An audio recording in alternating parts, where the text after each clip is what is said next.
My name is Kim Davis-Leback, and I'm with the U.S. Department of Energy, National Nuclear Security Administration, and I work here at the Los Alamos field office. I am the site manager or field office manager. I would also like to introduce Ms. Christine Gallis. She's with DOE Office of Environmental Management. So Christine and I both are stationed here for the U.S. Department of Energy. Looking around the crowd, I would like to welcome Ms. Katie Richardson from Heinrich's staff, Senator Heinrich's staff, hello. And Mr. Josh Sanchez from Senator Udall's staff. And we have Ms. Stephanie Garcia Richard in the audience, as well as Katie Roberts from New Mexico Environment Department. So those are just a few of the folks I see as part of our elected officials as I look in the crowd. So thank you all for coming out this evening.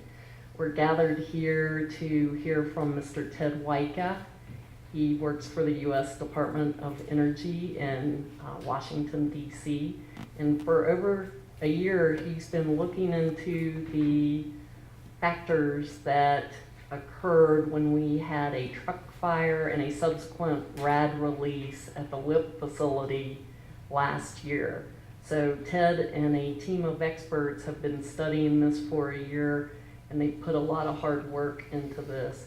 And so the reason why Ted's group is here is they're reporting out because we need to investigate anomalous events. And so the Secretary of Energy tasked a team to look at this in excruciating detail so we could find out what went wrong so we can employ corrective actions to preclude this from happening again.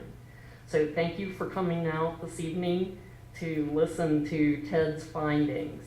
And so I want to thank Ted for chairing the board, and he's donated over a year of his life to this effort. And as he goes through his presentation, you will find that he's studied it in great detail, and it's very informative. So he's looked at paper processes and procedures, and he's also done an extensive forensic analysis.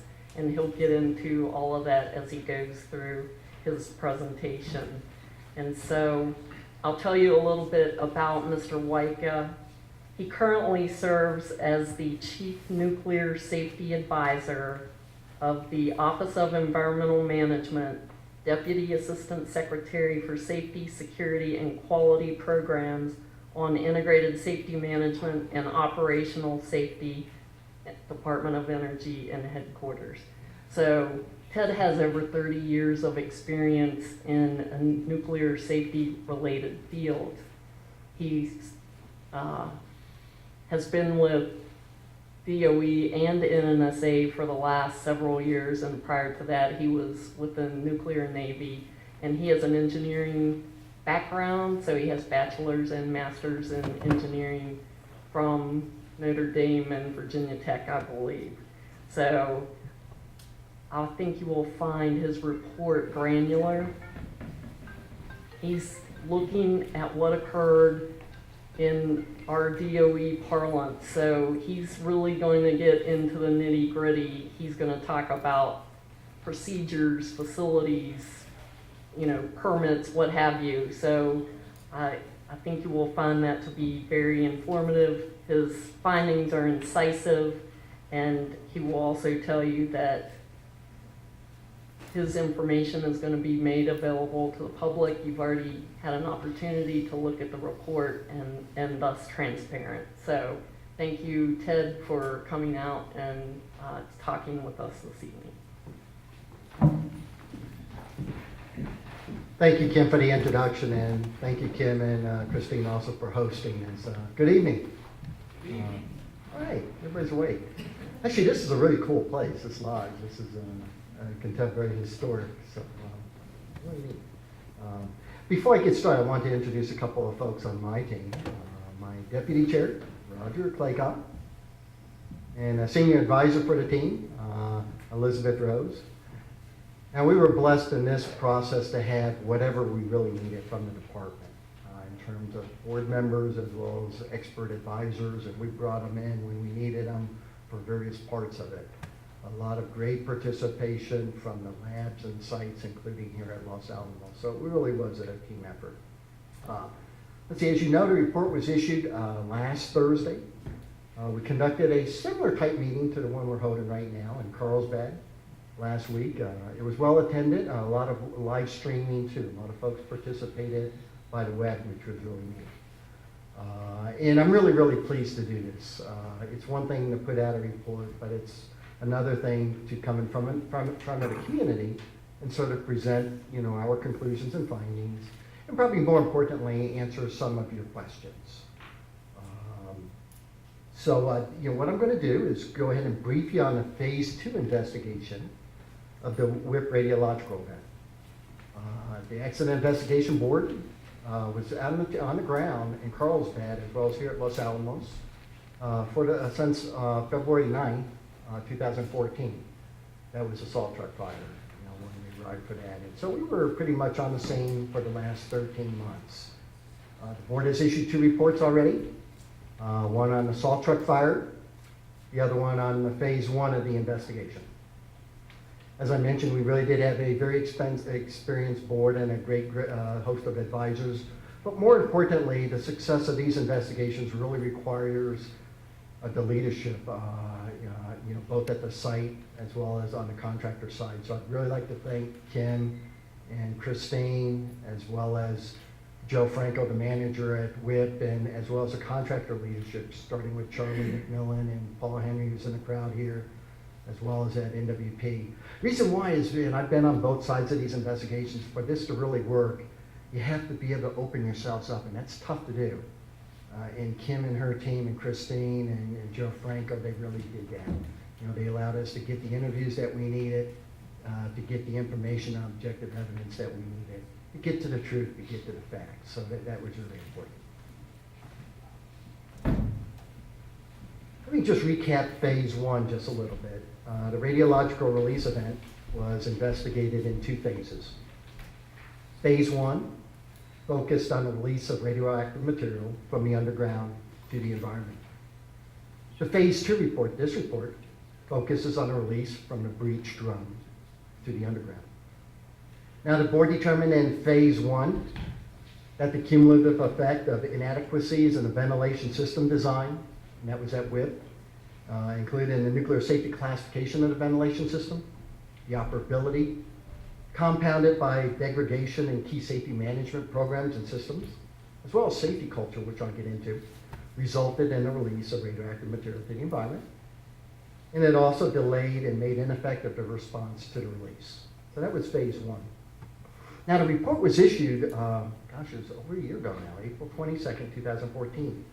It was important that we issued it then. We had a lot of discussion about it, whether to hold off and finish the investigation, but we really wanted to get it out because of the importance of the conclusions and the findings of judgment needs to the ongoing recovery effort.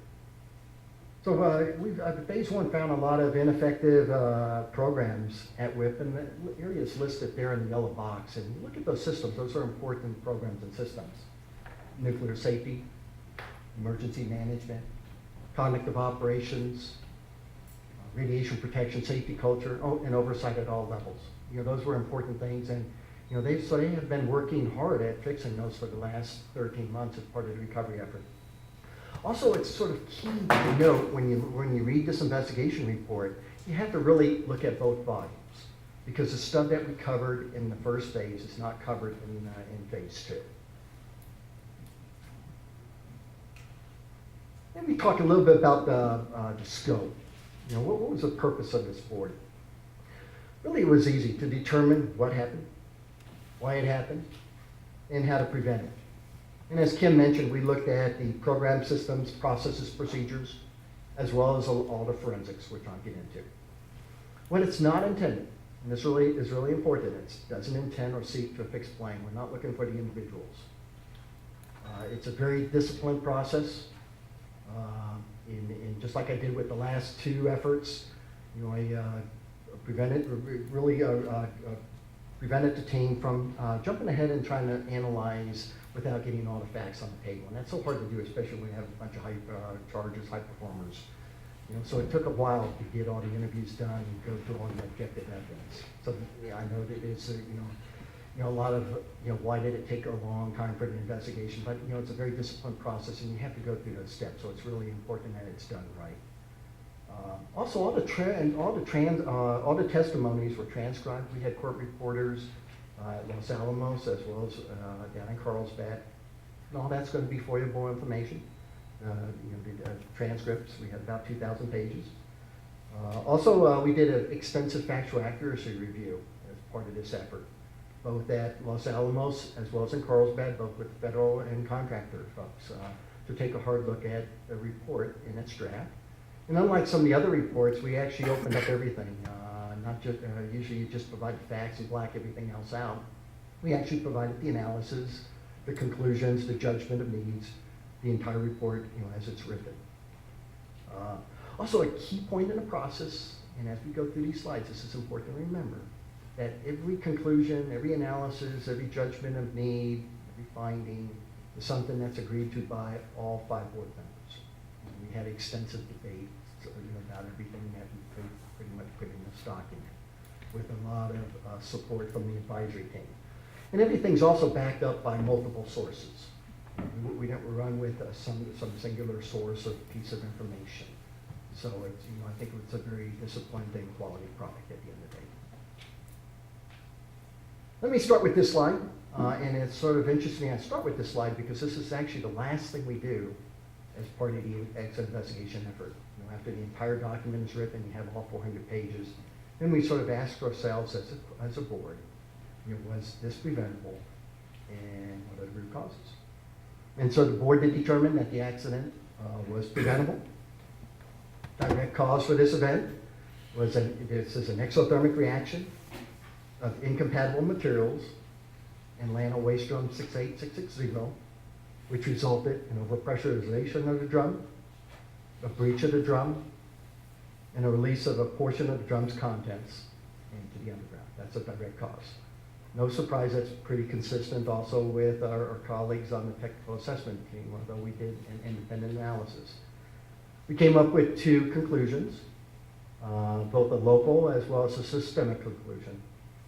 The local conclusion is that the failure of lands to understand and effectively implement the Llano Hazardous Waste Facility permit, as well as the Carlsbad Field Office directed controls. Specifically, the Llano's use of organic weed-based absorbent, I almost didn't make the same mistake, instead of the required inorganic absorbent, such as kitty litter zeolite clay or nitrate salts, resulted in the generation, shipment, and emplacement of a non-compliant ignitable waste form. So that was the local root cause. The systemic root cause was the Los Alamos Field Office and the National Troop Program failure to ensure that Llano had adequately developed and implemented repackaging and treatment procedures that incorporated suitable hazard controls and included rigorous review and approval process.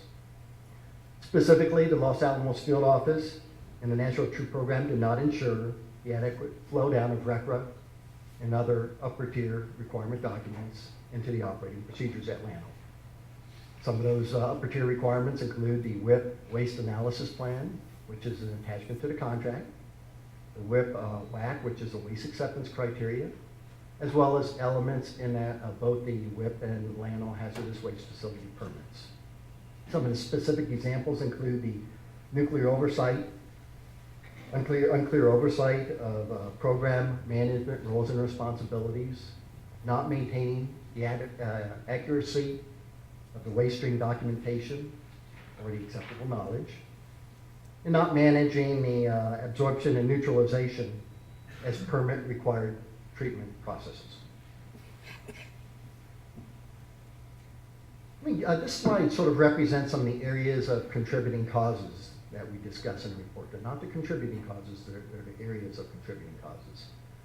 As most of you probably know, the contributing causes are events or conditions that collectively, with other causes, increased the likelihood or severity of the event, but that individually did not cause the event.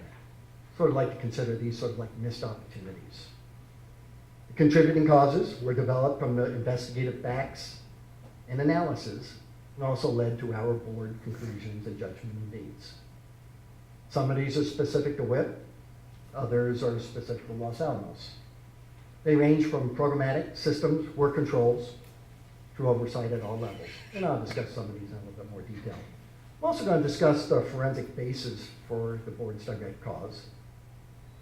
So this is really key, but even though that the forensics may be the more interesting piece of this, you know, exactly what happened, how the exothermic reaction happened, it's really this list here, the contributing causes that established the conditions in the environment for this exothermic reaction to take place. In other words, it's probably less about the kitty litter and more about the failures in these areas, contributing causes, that we can learn more about, you know, not only here at Los Alamos, as well as at WIP, but across the complex and everything we do. Let me get into some of the areas of contributing causes. I'll start with the Natural Truth Program, and I tried to put sort of a outline of, you know, definition of Natural Truth Program in CCP on the next slide in the yellow box there for you to follow along with. I'll start with the Natural Truth Program, but we're not in any particular order. You know, these are just areas, sort of what I call missed opportunities. But the board determined the contributing cause in this area to be the failure of Los Alamos Field Office in the Natural Truth Program to ensure that lands in the Central Characterization Program, or CCP, complied with the record requirements in the WIP and land or hazardous waste facility permits, as well as the WIP waste acceptance criteria, sort of similar to the root cause that we talked about earlier. Some examples include the unapproved treatment, such as neutralization of liquids, absorption with an organic material, and the addition of incompatible secondary waste items. The board had several conclusions, not only in this area but the other areas, but one of the conclusions in the Natural Truth Program was that the board concluded that the Natural Truth Program oversight activities associated with the characterization and certification of the true waste were ineffective in identifying programmatic weaknesses through the execution of certification audits and surveys at the lab. The certification audit process failed to include key elements of the LANA waste activities, such as the specific glove box treatment and repackaging operations. What that really means is that the National Truth Program surveys and audits really did not cross that boundary line of the generator site activities to get into their operations and the impact of these operations on the characterization and certification of the waste. They basically stayed on the other side of the fence rather than looking at, you know, the impact of those activities on the waste. Additionally, the board found that there were missed opportunities in the certification audit process to identify inconsistencies between the National Truth Program direction, the LAN's directive procedure changes based on the CBFO direction or National Truth Program direction, as well as the wicker glove box procedure. What that really means is connecting the dots from the higher level program direction through the change process at the generator site to the deck plate operating procedures, connecting the dots. This is a little bit more remarkable given that the use of organic absorbent with nitrate salts is not a new issue. You know, it was an issue that was being looked at since 2010. In fact, in 2012, the National Truth Program directed the use of inorganic absorbent with nitrate salts. And this was following a lot of research from New Mexico Tech, as well as the local LANA office in Carlsbad regarding concerns with organic absorbents with nitrate salts. However, this direction, you know, from lands to the subcontractor time failed to flow down directly into the contracts with the subcontractor or into the procedures. All layers of oversight, including the National Truth Program audits and surveys, failed to identify that the incorrect absorbent was first identified in the procedure, and secondly, that it was actually being implemented and used with the nitrate salts. Now, as a partial explanation, the board concluded that the roles, responsibilities, and expectations as documented in the National Truth Program policies and procedures appeared to in our review, limit the ability of the Natural Truth Program to analyze and assess the generator site waste activities. Even the ability to determine if these activities at the generator site, again, affected the characterization and certification of the waste. Now, the board looked at everything from the CFR documentation, through the permits, through the waste analysis plan, and we think that this limitation is probably more of a perception than a reality. Therefore, the board, and I won't go over many of the Johns, but the one John we have in there, or judgment of need, or finding, is for headquarters to review and then clarify the Natural Truth Program policies and expectations with regard to fully understanding the impact of the generator site waste activities on the characterization and certification of the waste. So we need to really make sure we understand where are those boundaries, what are the expectations of the program with regard to oversight, or at least knowing the impacts of the generator site activities on the characterization and certification of the waste. Additionally, we have a lot of judgment of needs, and some of those are extended, many of those are extended conditions to not just look at the specific event, but look at this from a programmatic perspective. Not only here at Los Alamos, but across the rest of the complex.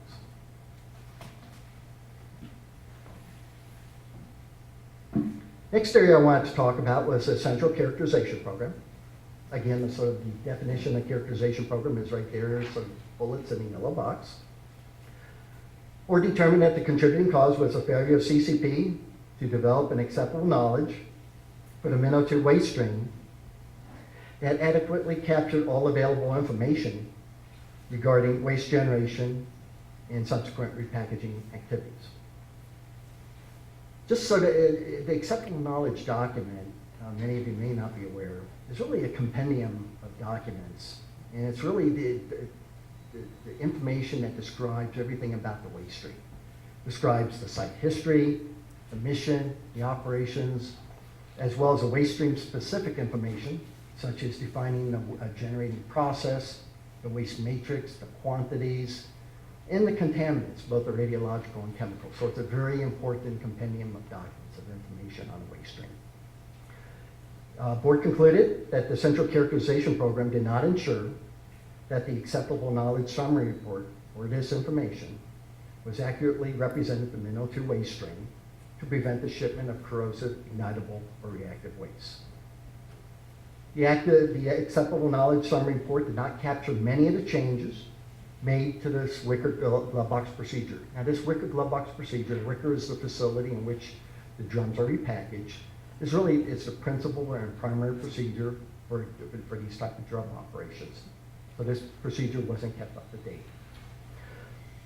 For example, between May 2007 and March 2013, there were 37 revisions to this wicker glove box procedure. Many of these were major changes.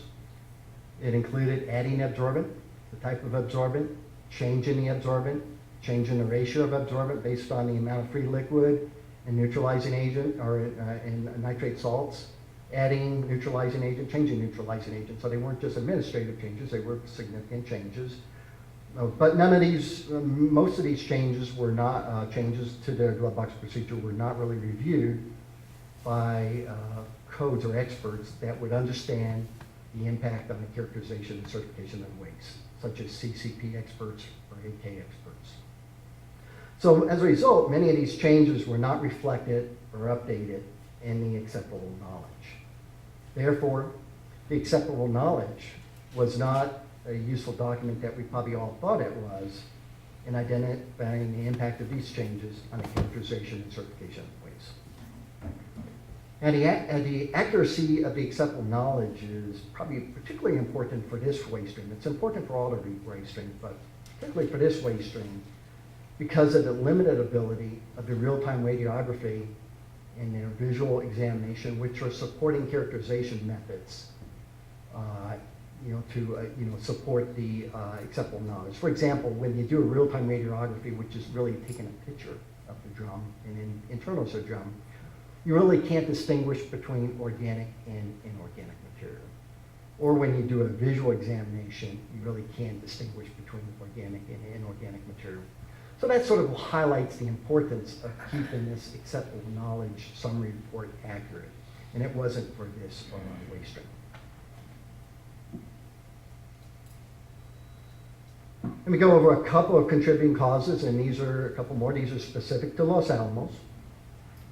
One is an area of hazard identification and control, or determine the contributing cause to be the failure of lands to develop and implement adequate processes for hazard identification and control. Board concluded that the execution of the land's job hazard analysis was ineffective in identifying the hazard created by the addition of organic absorbent with the nitrate salt waste. And this resulted in weaknesses in pretty much throughout the program, throughout the job hazard analysis program. The analysis process itself, the procedures and the description within the procedures, and then the skill mix involvement in the process. The board also concluded that the lands did not adequately evaluate the impact of the WIP waste acceptance criteria or effectively control the addition of secondary job waste into the true waste containers. Specifically, the wicker glove box procedure contained no specific direction to dispose of secondary waste such as gloves or neutralizer containers, even though these were routinely placed into daughter drums. What happens is when you're in the glove box procedure, you have some stub there, some plastic, some rubber, some empty containers, and it was a common practice to put that into the daughter drum. Although the procedure really didn't specify what to put into it, nor was there really adequate technical evaluation of the stuff that they would put into the drum, such as the containers, the empty containers, the plastics, and the gloves. Second area on the slide is the lands, procedures, and safety programs. The board determined the contributing cause to be the failure of lands to implement effective processes for procedure development, review, and change control. We had several conclusions in this area. First, that lands failed to ensure that there was sufficient detail provided within the wicker glove box procedure to ensure safe, consistent, and compliant repackaging of the waste. The procedure, this glove box procedure, lacked details on neutralization, including a documented hazard analysis on the chemicals used or when the chemicals were changed. Additionally, until revision 37 of the glove box procedure, which was in March 2013, the glove box procedure did not specify any neutralization process.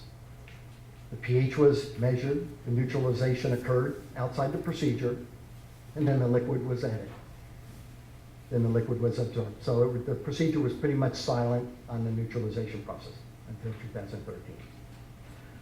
Board also concluded that the wicker glove box procedure was not adequately developed, such that it did not contain sufficient detail for accurately documenting and recording the contents of the waste drums.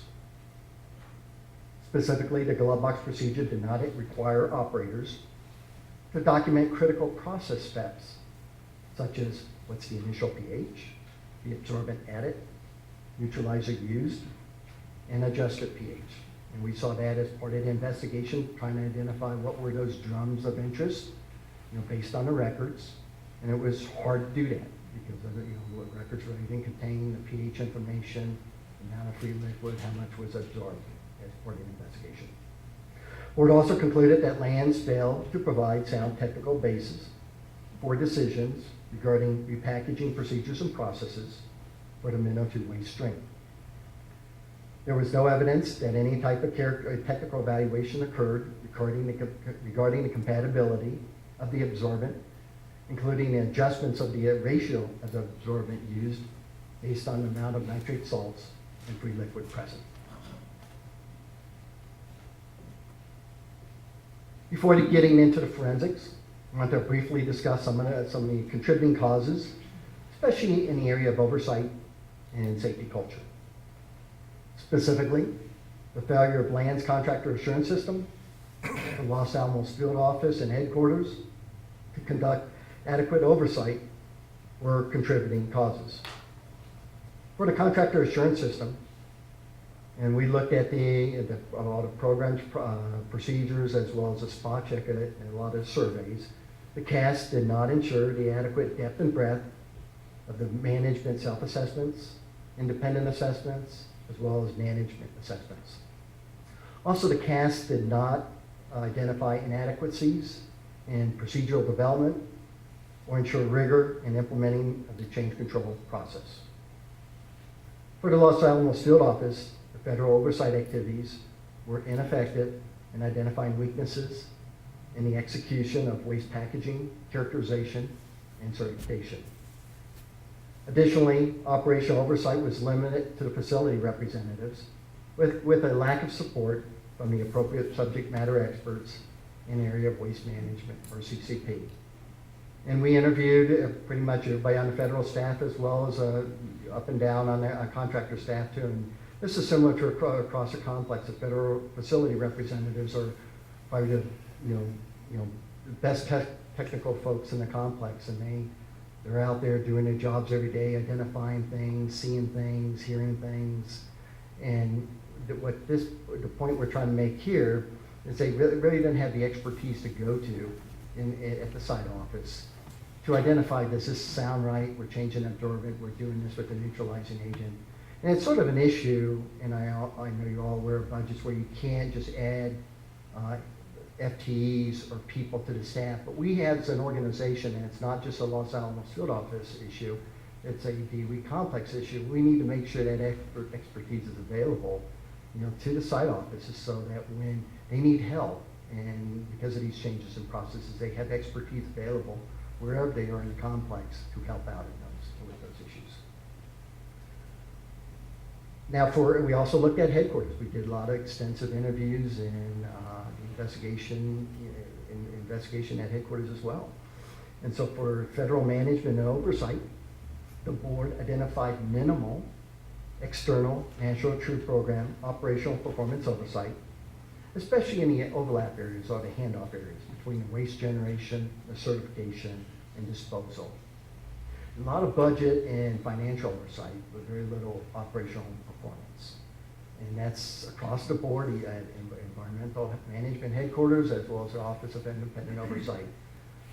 There was oversight on particular pieces, such as maintenance, such as certain safety elements, but not from a bumper to bumper or nuts to bolts review in terms of an operational performance of the National Truth Program, or the certification and characterization of the waste. And we also talked safety culture a little bit and stop work. Again, this was not a safety culture inspection.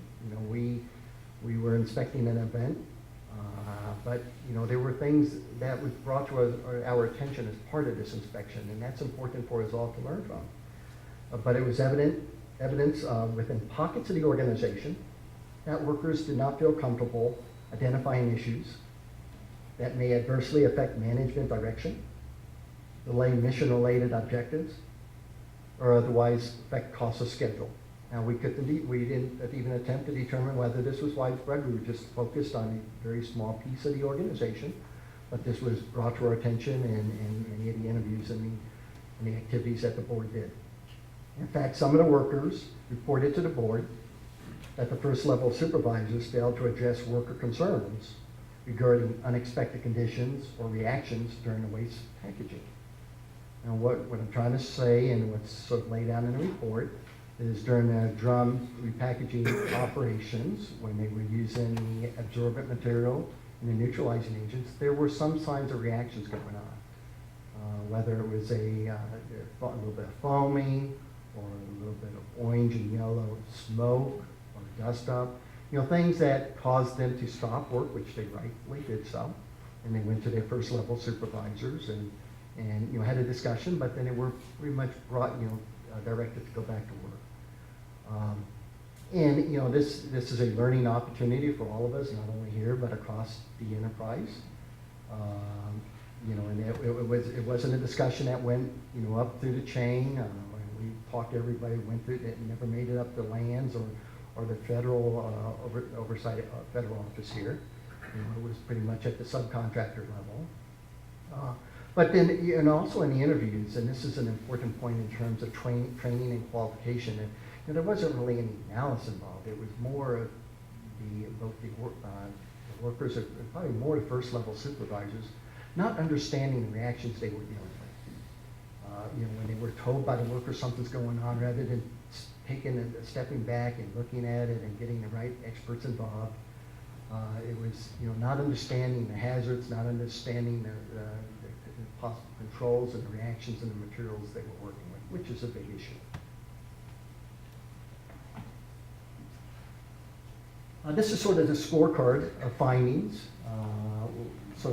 This sort of lays out again the areas of the contributing causes, the conclusions, which are represented by cons, as you can tell, 24 conclusions, judgment of needs or findings, and then the owners of those particular judgment of needs. So just a sort of a basic scorecard. And as you can probably tell, some of the numbers don't add up. That's because some of the conclusions had more than one owner. And these were, judgment of needs were sort of written not in a real prescriptive manner, because we have a lot of details in the 400-page document in terms of analysis and conclusions. But we really want the different organizations to sort of step back, go through the analysis, go through the conclusions, and then read the judgment of need and come up with corrective action plans. Because they know those activities more than a lot more than we do. And we also want them to look broader, look at other programs, especially if there's other extended condition reviews that they need to do with their other activities. Let me shift gears a little bit, and I wanted to sort of present some of the forensics. The board established a solid technical and investigative basis for its direct cause that I talked about earlier. The event initiated in drum 68660. This is based on forensics from extensive visual surveillance. I'll go through some of the pictures with you. Chemical and radiological sampling. A lot of extensive modeling we did, as well as source term calculations. And we had experts from across the complex participating in this effort, including probably one of the premier places, the University of Maryland, in terms of fire analysis and airflow modeling and stuff.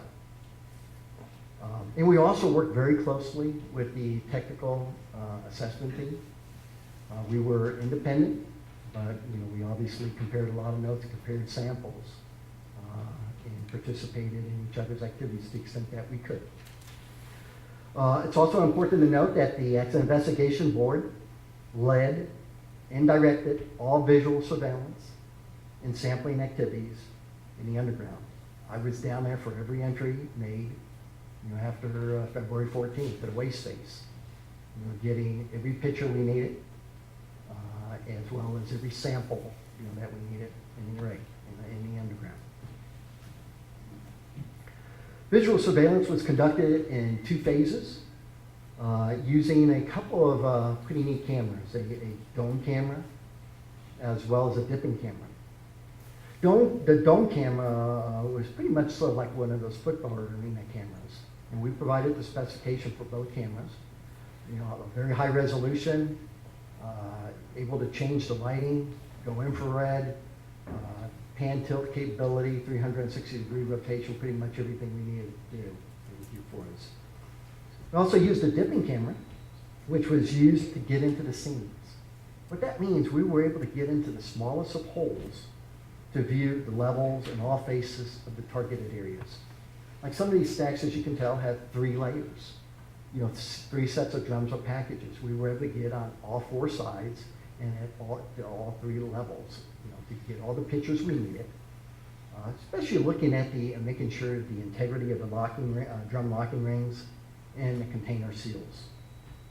The targeted areas were based on what we saw with the dome camera in terms of areas of heat impact, as well as the extensive research that we did, as well as with experts from across the complex, looking at specific areas of interest based on isotopic ratios, based on free liquid information from the parent drum, as well as initial pH, places that we wanted to definitely make sure we got to. Now the key takeaways on the slides I'm going to go through in the forensics is that the board conducted a systematic and comprehensive inspection of the array. We assembled experts from across the complex and brought them to Carlsbad for 4 weeks while we were underground. We had them in one room, a war room, and this included experts from here at Los Alamos, from the other labs, from the DOE sites, headquarters, as well as the technical assessment team. Pretty much everybody that was reviewing the initial pictures back in the April timeframe of last year, we had them in one room working for the Accident Investigation Board. Number of stacks is 64 stacks in the array, and the stack is sort of the little columns of packages. Just to give you appreciation of the extent of work, for the 64 stacks, each stack to complete an analysis after we got the pictures took from 10 to 20 hours, more in the range of 20 hours per stack. And the analysis is documented in a 670 page reference to the Accident Investigation Board.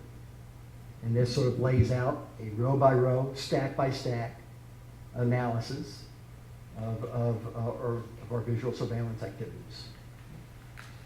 And this, by the way, is one of many reference documents. I think we have 3 pages of reference documents. We had actually a truck bring it back to DC, about 23 boxes of reference documents, and all those will be available within the next few days.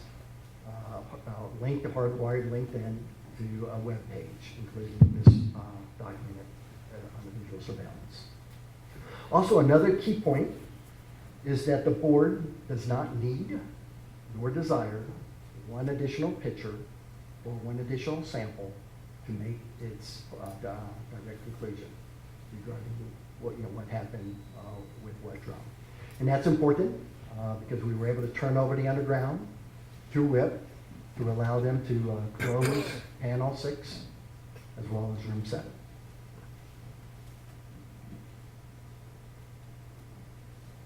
This picture illustrates the physical arrangement of a reach beam used during the visual surveillance. Pretty neat picture. The top 2 pictures up there sort of are looking back towards the bulkhead. Now we're standing here at the face, and so that's that's looking at the opposite end of the bulkhead. That's about 90 feet back. And then the bottom picture here is looking from the bulkhead back at us. That's one of our headlights that you're going to sort of see in the bottom. The other thing to notice about, look at the clearance that we have on that beam. That's where we had to operate that camera. But it operated on a caddy. It goes out and then moving the beam across the array to get the pictures we needed. So the system worked very well, and it also gave us the information that we absolutely needed. Another key thing about this is notice the shapes of the MGO pad piles on the different containers. They sort of take on the shape of the container underneath. Like if it's a standard waste box, it has that box type shape. If it's a cone, if it's on top of a 7-pack or a 3-pack drum, it has that cone shape. Sort of like a sand castle, on the beach. You have nice angled repos and stuff. That tells you a lot, though. What it tells us is that there wasn't a detonation or pressure event. It was all thermal event because of the piles of the geopads.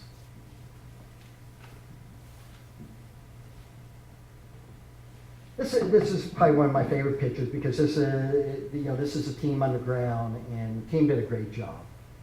And they had we did it under pretty tough conditions, and it's a lot bigger team than that. Supporting us underground, both the radiological team, radiological controls, making sure we were in that area, as well as ground control. It's a very elastic environment, very moving environment, so you have to always be looking at ground control. Just to give you an appreciation of what this team did, this equipment was transported to the site in 2 semi-trucks, and was taken down about a mile underground, with a scissor lift, with some carts, and by hand. And all that stuff was assembled by hand, the washers, bolts, nuts, and stuff, using multi-layers of PPE equipment, 3 layers of gloves, and utility gloves on top of that. And we also used this to operate the camera for 4 weeks, and there were no contamination or injuries, which is remarkable for the work that was being done down there. Let me sort of go over the inspection results in basically 4 areas. The yellow box is sort of the waste space. You've probably heard about that. That's sort of where we're standing. There's 2 90-degree turns getting into the waste space, and that's sort of the front part where you sort of see all the pictures from. The back part, the yellow, that's furthest away from the waste space. That's by the bulkhead. That's about 90 feet back. And then you have the ribs in the back, which I'll show you. And then that middle area is really the area of impact. And I'll sort of go over the areas in the blue circles there.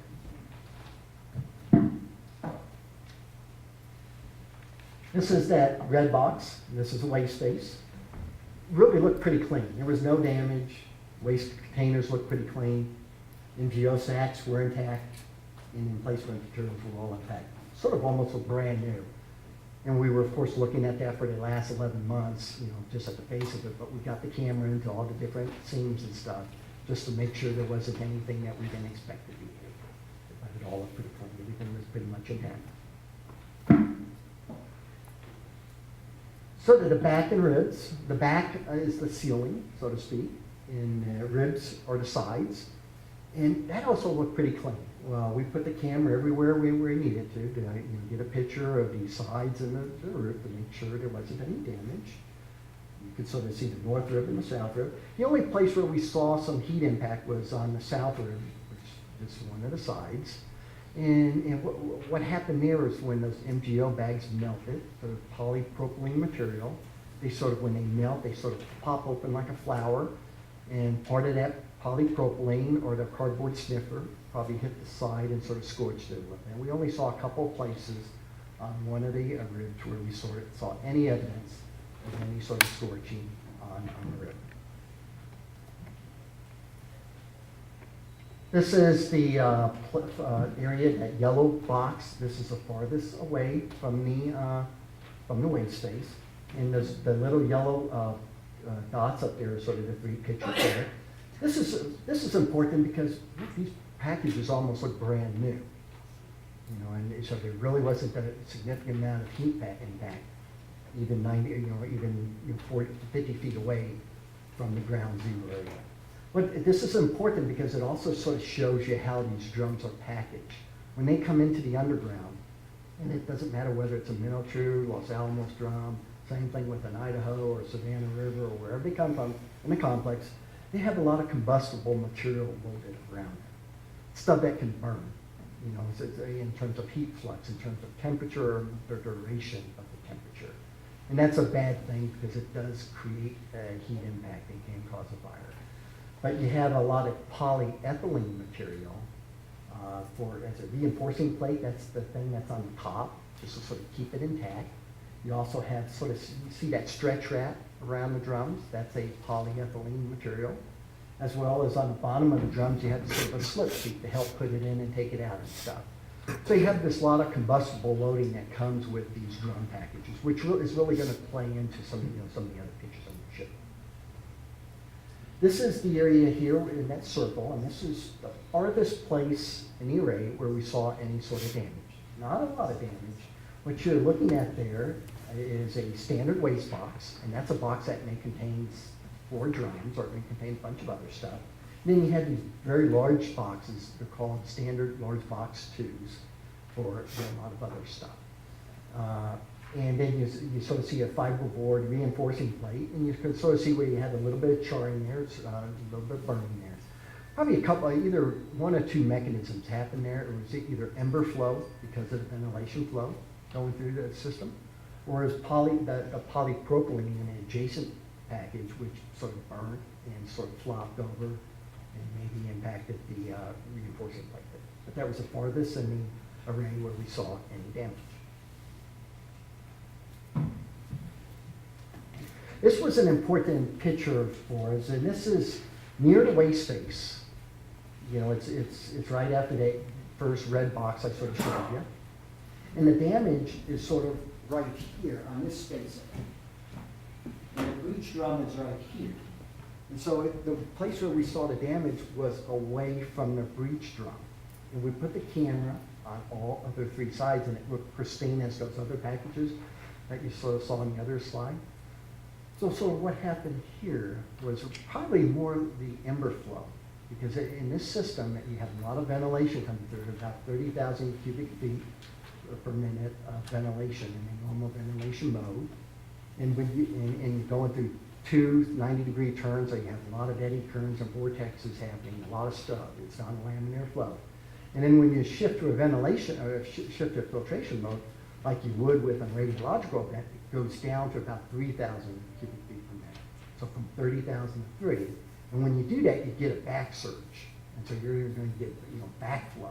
And so you have embers going everywhere. And so you had some embers flowing from this breech drum, and you had the airflow sort of moving that around and getting to a lot of areas in the array, especially the NGO bags and the combustible loading material that you run over, associated with the drums.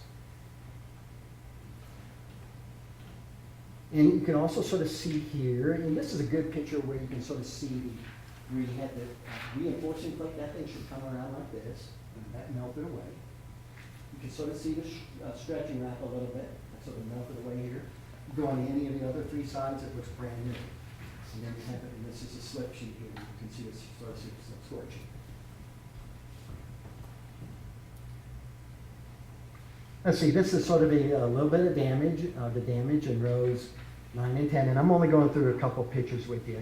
There's 670 pages. I don't want to go through all of those.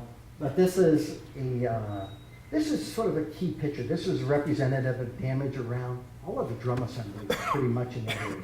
It didn't have to be a Minnow 2 drum or a Los Alamos drum. I'm talking about any drum, whether it's an Idaho Savannah River drum. They're all packaged the same way, so they sort of all saw the same damage. And that's the damage that you sort of see here. And what you're seeing is a burning of the reinforcing plate. That's sort of melting down a little bit. You see the stretch wrap melting there. And then on the bottom side, you see the slip sheet. And one thing about the visual surveillance, we were able to get that camera, again, at all three levels, on all four sides, within inches of the locking ring. So we can see the integrity of the locking ring. So what you can sort of expect to find in visual surveillance is if you have a depth pop, or if you have something that has breached, or if you see a bulging, or if you see an integrity issue with the locking ring. You would even see if you had a sort of a major spray. And what we did, whenever we saw something like this, we looked at these other adjacent packages really closely, so to see if there was any evidence of spray, or any evidence of ejected material. And in all these cases, we did not. That's sort of representative, again, of all the drums that we saw, because of the combustible loading packaging material. The bottom left picture is also a picture that we saw throughout the array, and those are the drum packages that did not have MGO bags on top of it, although you sort of see where some of the MGO from the adjacent ones sort of flopping onto this. And what you're sort of seeing here with this type of material, you're seeing where the polyethylene, and this is that reinforcing plate, that sort of holds it together, and sort of melted, puddled together, solidified, and then cracked, over time. So, that's sort of the same phenomenon we sort of saw. Again, with the combustible loading packaging material. This is sort of This is sort of an interesting picture because you can sort of see this one. And this doesn't have a vent on it, so we thought we had another drum that popped, so we got the camera looking all around for that vent. But about 10 minutes later, we found out it was a tonnage drum, and tonnage drums, empty drums. They're put there just for weight balancing purposes. They don't have vents. But got us excited for a little bit. This is ground zero. This is the breech drum right there, 16-4, it's sort of labeled there, breech drum. And we really obtained a lot of information with just this picture and the analysis around this area. Again, we got a camera into every little hole that we can think of, or possibly get. In fact, this is a guide tube hole. This looks like a big hole, but it's not. It's only 6 inches. And it's on the back side of this standard race box. And this goes in between the shrink wrap so that we can get a picture of the middle drum. You can sort of see a laser pointer. So we took this 2-inch camera, 50 feet back, and put it in that 6-inch hole. And we did that everywhere throughout the array assembly to get the pictures we needed at all 3 levels, all 4 sides. But the key thing about this is you have the breech drum on top of a 10-drum overpack. That means it's a big container. You'll see some other pictures of it. And you have a 15.5, you have a standard race box on 2 7 packs or 7 drum assemblies of 55-gallon drums. And then here you have a standard waste box on a 10 drum over pack and the same thing.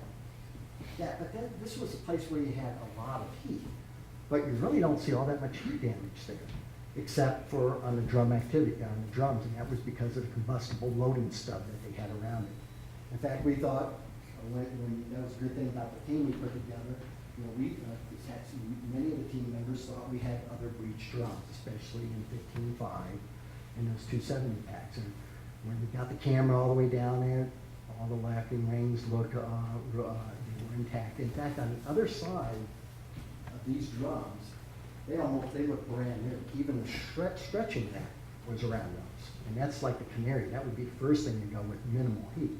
But that was even intact on at least the back side and even a little bit on the other 2 sides, which tells you about the heat.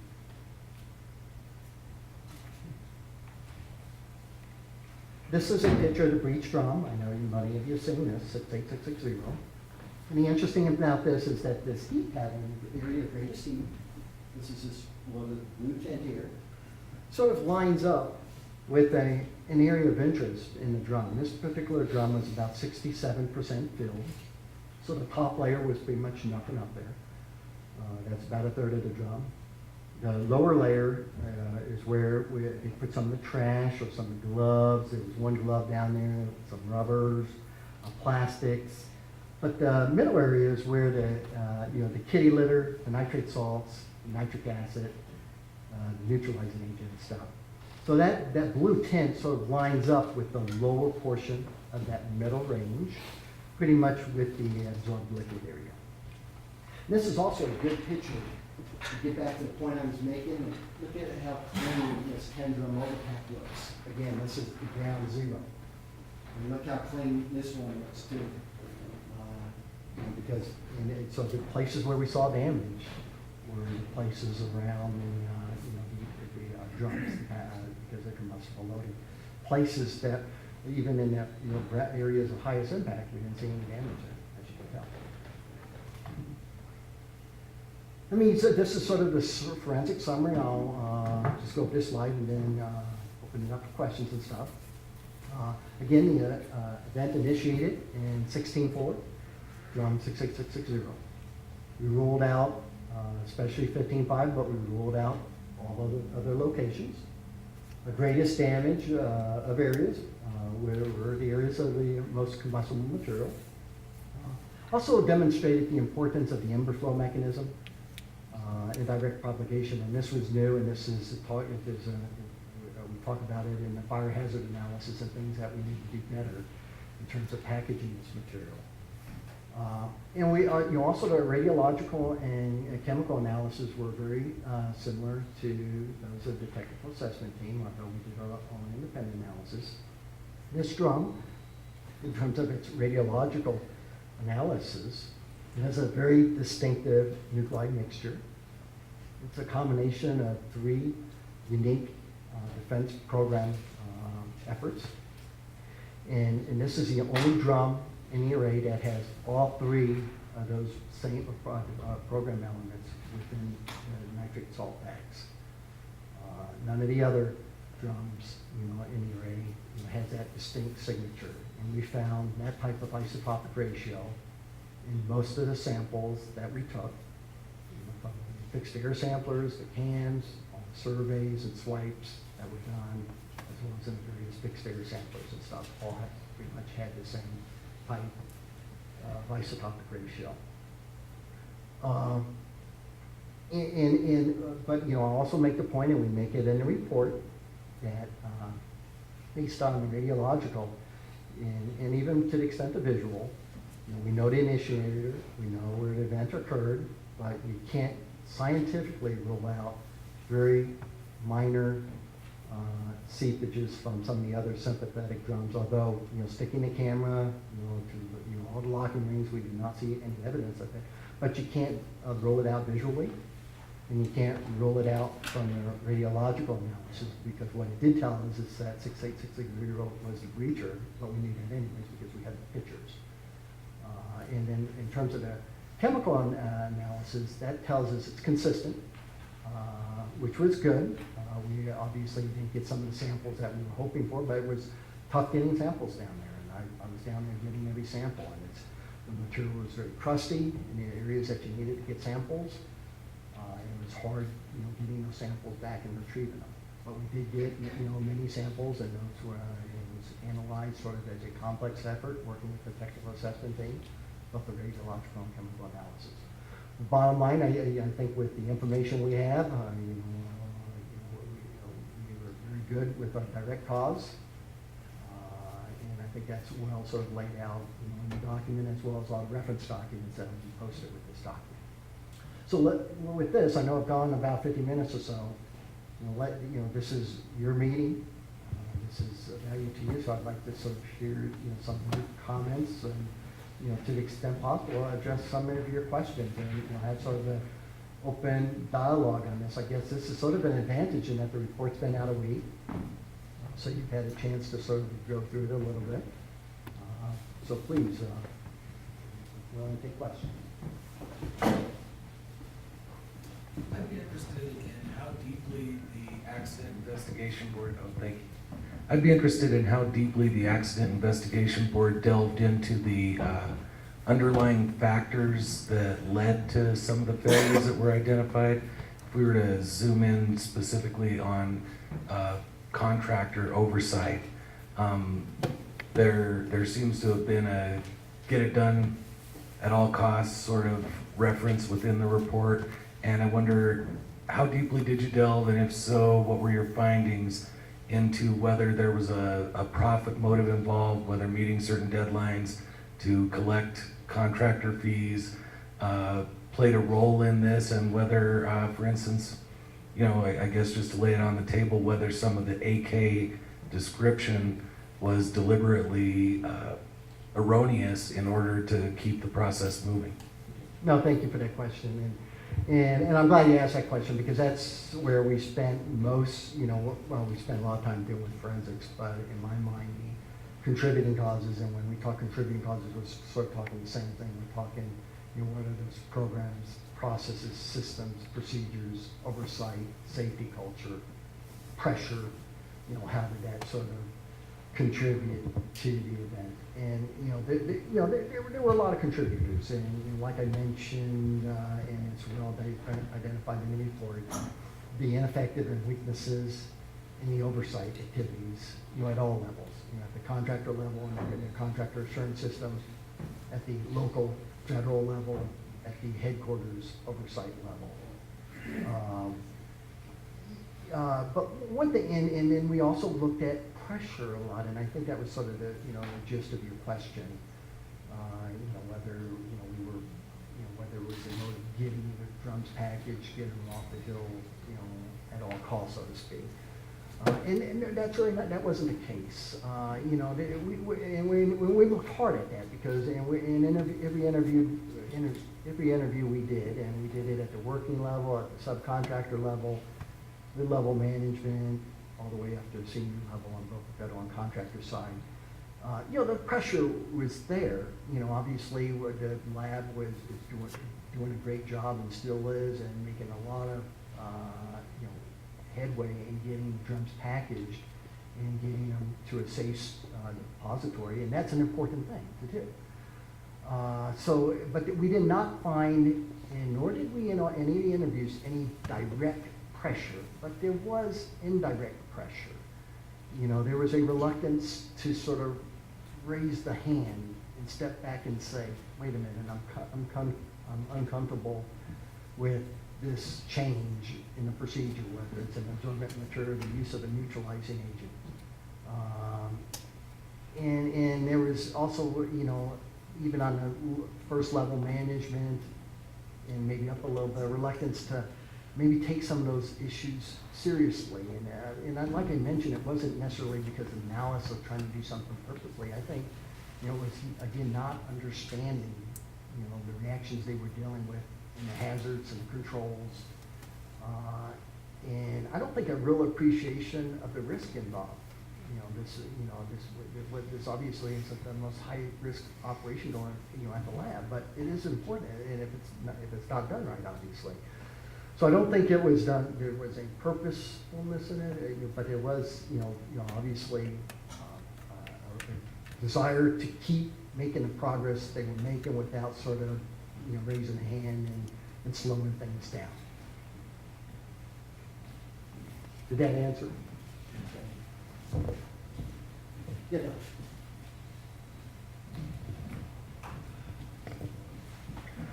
Hi Ted, Don Hancock from the Southwest Research and Information Center in Albuquerque. I sent you a number of questions by email in advance, which I hope you can address. So do you want to address them? Do you want me to remind you of them, or how do you want to proceed? I'll go through some of them, and then maybe the other ones you can sort of, ask and stuff, because I think it would be good for the group to also hear. You asked a question about the references, when are, those going to be made available to the public? And then also, will this include the underground radiation survey data by date and location? And those are actually two different questions, but very important. And like I mentioned, with the references, those will be provided as soon as we can get them up. We already, for the accident investigation, and I know the technical assessment team already had their reports together. We have ours electronically, so we're going to post them all probably within the next few days. I suspect by within the next week, you'll have them sort of all posted, linked, to the documents up so that you can go right to it. And as you said, those are two separate things, so I understand about the references. What about the underground? The underground radiation survey data, data and location, it's an important question that's going to lead me into something else. Because that's important information that the board looked at. We went through all that information, and it's also information that I know WIP has. We're continuously taking and updating their survey map. But that is not part of the reference document we're going to provide. First of all, it's a living document, it's always being changed, it's information we look at. And the reason why is because that information, except for the samples that we talk about in our reference documents, we're going to talk about the samples that were actually done at the different labs, from the fixed air sampler to CAMS unit, the swipes and surveys, the information we needed. We're trying to, we limit our investigation to those documents and information that's pertinent for our conclusions and judgment of needs. Another way to say it, which is really the important point I'm trying to make here, is that in the analysis and the conclusions and judgment of needs, we would not change one word in any of that stuff, whether it happened in the underground or whether it happened here at Los Alamos in the Wicker facility or Area G or in the waste handling building. So the information that we used for this part of the phase 2 investigation was really independent of location. So that's why we looked at all the surveys, we looked at the information, the board went through it all. But in terms of pertinent information that we needed to arrive at our direct conclusion in the root and systemic causes and the contributing causes, that's not really pertinent information. The survey map and some of the data. Because also when you look at this radiological, in this event, you have to look at it in two pieces. The phase 1 is a piece that sort of looked at the release from the underground to the environment. So we looked at a lot of the systems because there was a question at the last week's system, which why don't we have any information on mine safety in here, and the underground safety? Because again, it wasn't necessarily pertinent to the phase 2 piece, but it was to phase 1, and that's where we addressed that. So I guess in answer to your question, and some of them fall in this area, the information, that particular information wasn't pertinent to the investigation of survey maps and swipes and surveys, except for those that we needed to draw a direct conclusion. So what's your analysis, what's your data in terms of the quantity of material that was released from that drone? You have it. Well, if you look in section, what is it, 7.11, I think. Yeah, 7.1.1 of the accident investigation, the nuclear safety guys did perform some source term calculations, and I think we came up with an estimate. The revised inventory in the drum was something like 2.84 plutonium equivalent curies, and an estimated, 0.1 PEC was measured at Station A. And that's a small amount, but that's also attributed to the release fraction estimates, from the drum. Not all of it comes out, in other words. And then also the disposition, to get from that drum to get to Station A filter rate, it has to go through a very, very torturous path, to get there. It has to do a lot of turns. It has to get through a bulkhead opening, to actually get to Station A. So is it fair to say that in your report, and I want you to address what's in the references because I haven't seen them yet, but in terms of what's in the report, you don't quantify exactly how much came out and how much is still in that drum?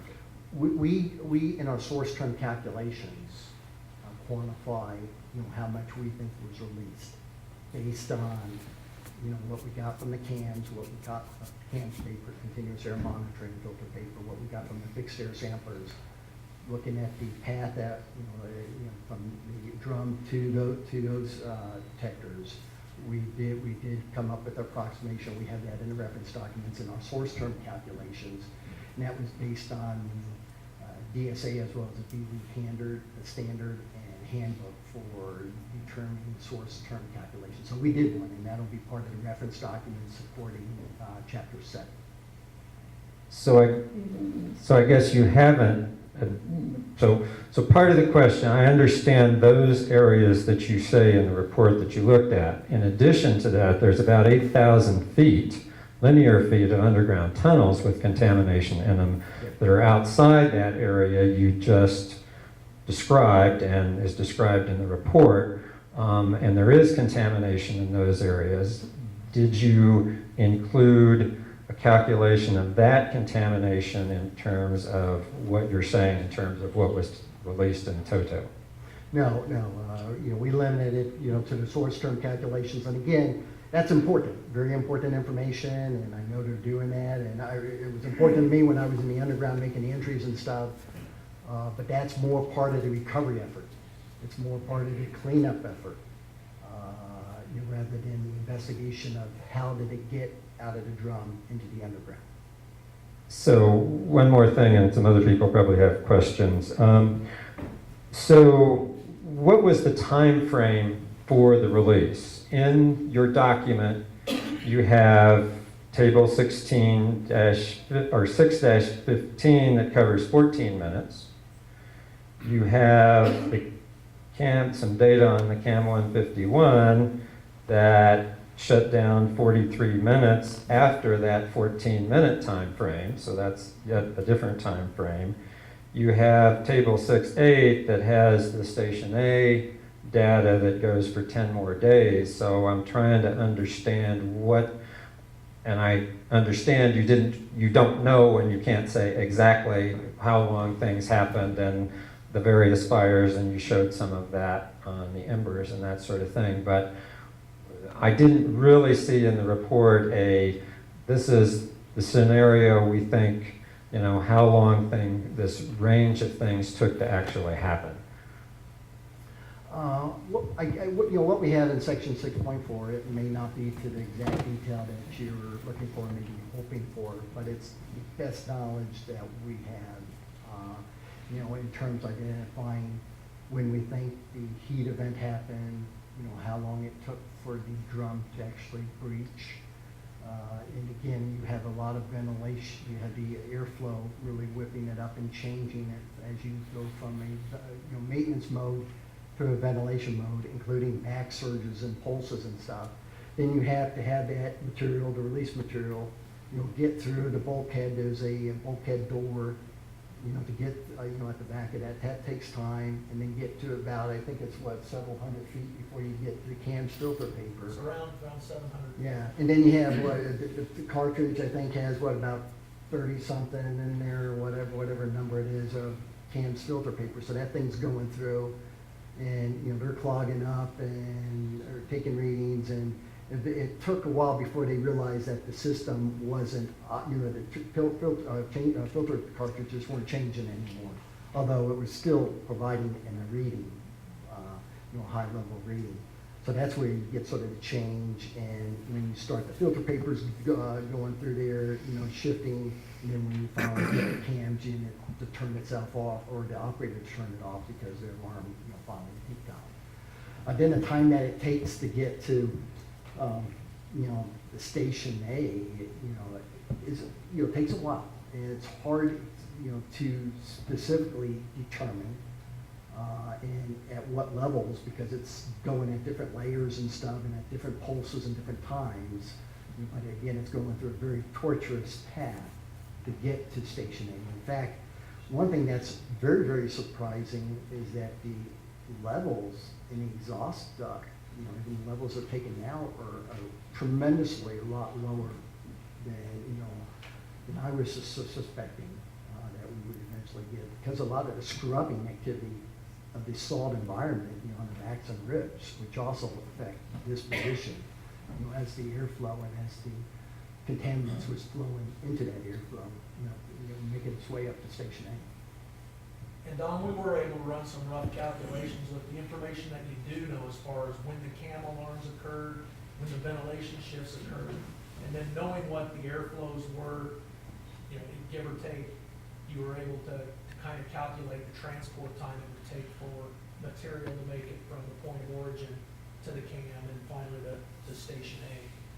And then some of We the do have matter some- references. 'Cause We do have some rough calculations along those lines. Yeah, I think in terms of the source term modeling, that's probably what you're probably most interested in, and you know, referencing documents supporting those calculations is probably where you can find that type of information.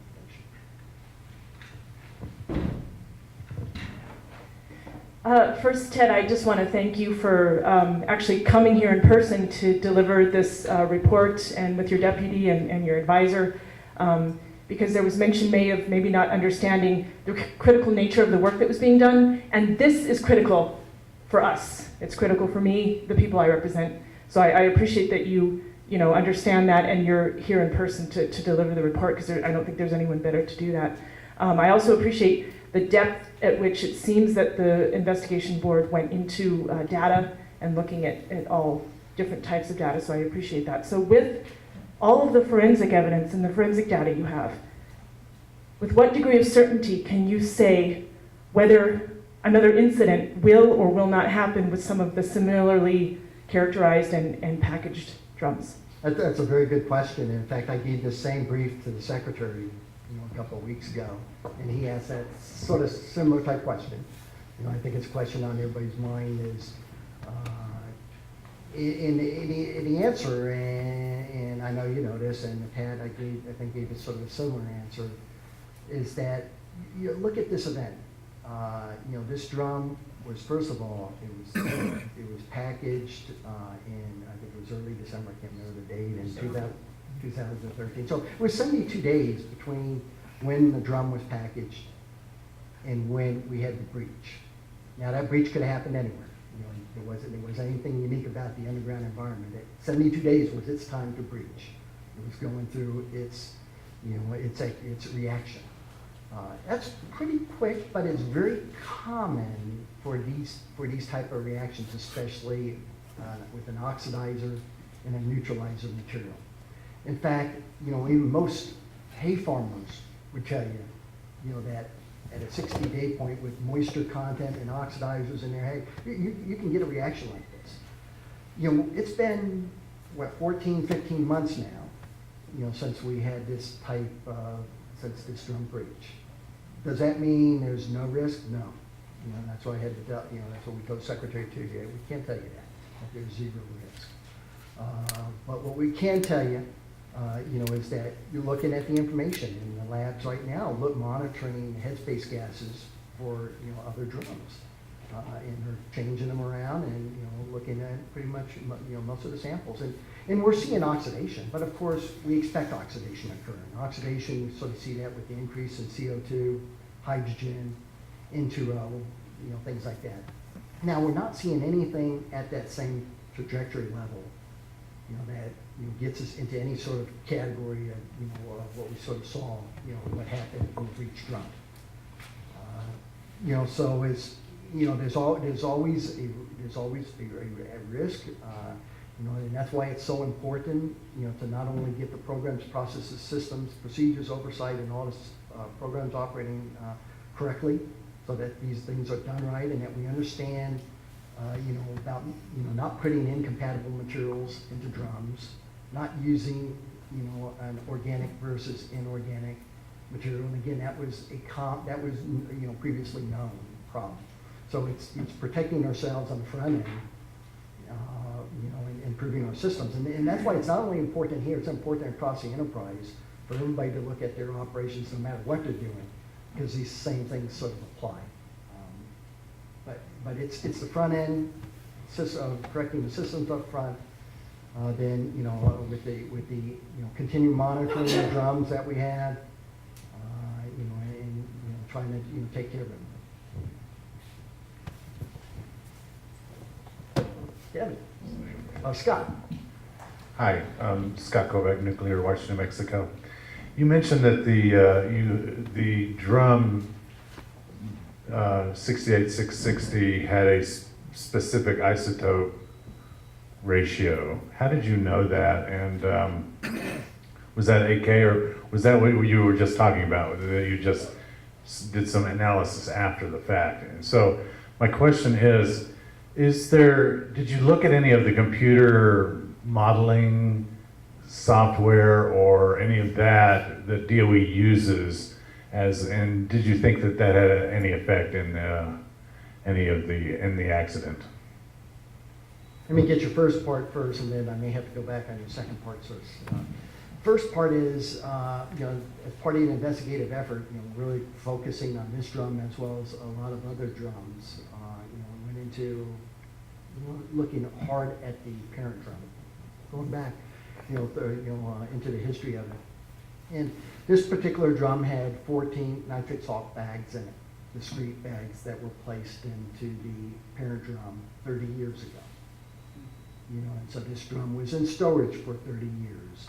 And so when it was treated and repackaged, back in December of 2013, that's when they put the drum into this glove box, put it on its side, and that's when they first decant the free liquid, and they treat that, they do the neutralization on any absorption, then they get the nitrate salt bags. And so those 14 bags were kind of sort of still there, obviously, and most of the bags were gone after the 30 years of decaying away. But we had the historical information on what was in those 14 bags. In those 14 bags, you brought that nitric salts material out, and you placed it into the daughter drum. So we have a good understanding of what were the source materials for those 14 bags of nitrate salts, and that's the only drum that had a unique isotopic ratio dealing with 3 different programs in those 14 nitrate salt bags. And did you learn the isotopic ratio then, or did the lab, when they were repackaging the drums, when did they learn that isotopic ratio, and when did they learn how much radioactive material was in that daughter drum? Well, we had that information. It was, in the report talks about it, it was changed at least once during the investigation, recalculating the source term within the drum. But we got that information based on the samples that we took, the analysis of samples, and then looking at the different the mixtures, the elements, and the compound, and the isotopic ratios of what could possibly be in those bags. So when the daughter drum was generated, were there samples taken?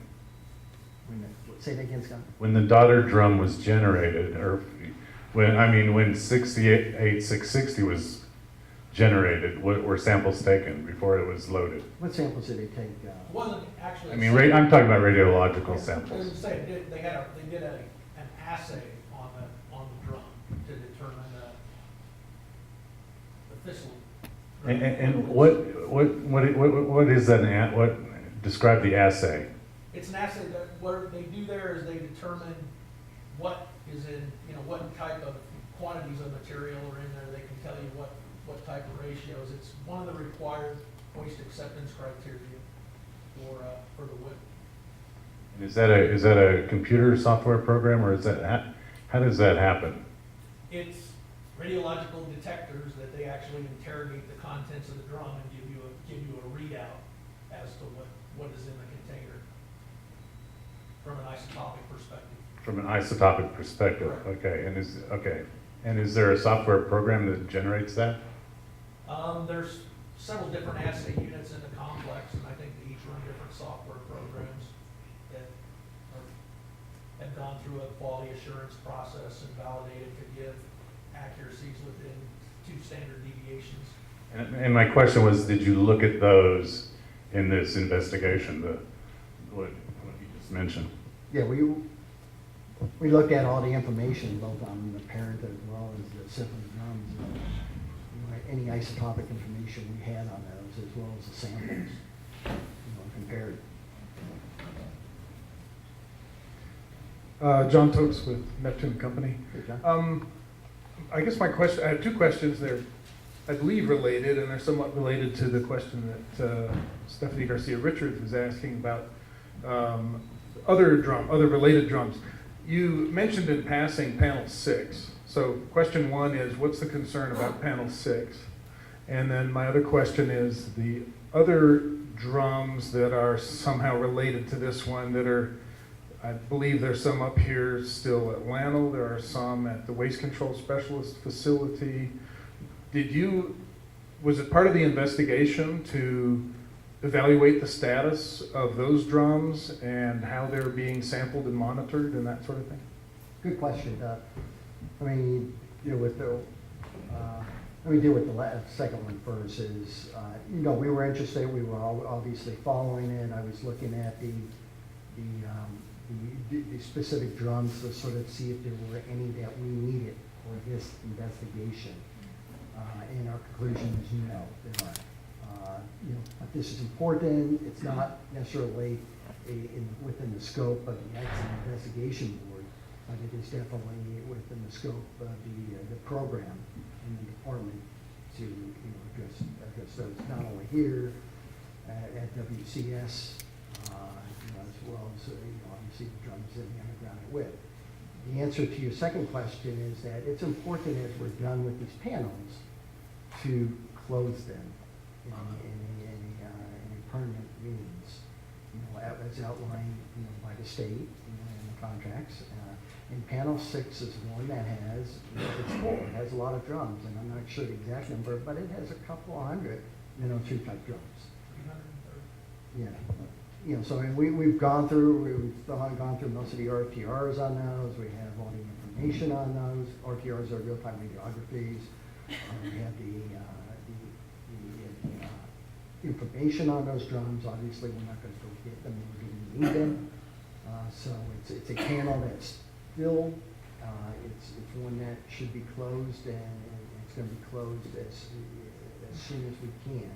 There's obviously some ground control issues we have to work out, because it's in an area where, again, the assault is elastic. It's changing and moving, and we have to make sure that it's safe to do what we need to do to close panel 6. So that's important to do.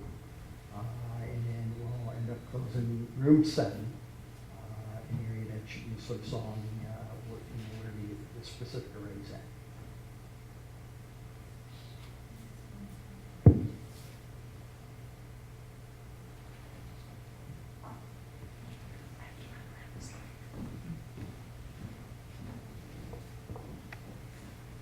Hi, I'm going to skip subjects for a second because you're actually a contractor, and you were actually established as the AEC and the Atomic Energy Commission. You're the Manhattan Project.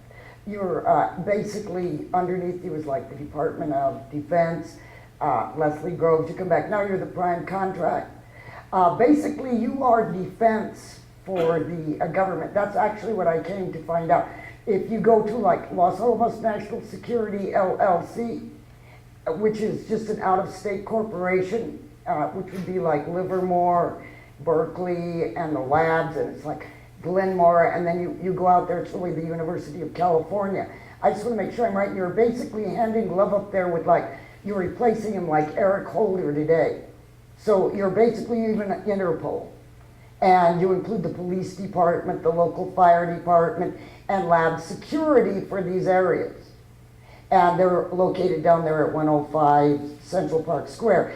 I have to unfortunately file a lawsuit. I'm in district court right now. There's a lot of skullduggery going on.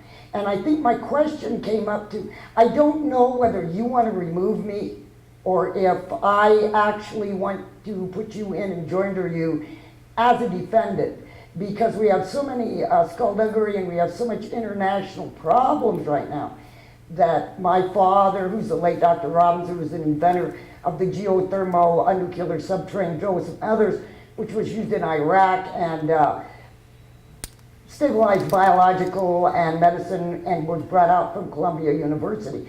And then I sort of moved in and worked at the laboratory on the Alaska pipeline. But I'm sort of being beat up, knocked around, thrown in car detention because of my religion, which is Bobbyism. And I sort of had it, and I'm being destroyed. So I actually am going to leave the case number, but I am going to join her myself with you, because I think that one of us has to remove the other guy. So that was basically my question, because I think that everybody is so out of line on who has authority to push whoever around in this country that I just sort of had it. Thank you. So I'm just going to leave my case number and everything back here, and my phone number. If you want to contact me, that's fine. Thank you. Thank you, ma'am.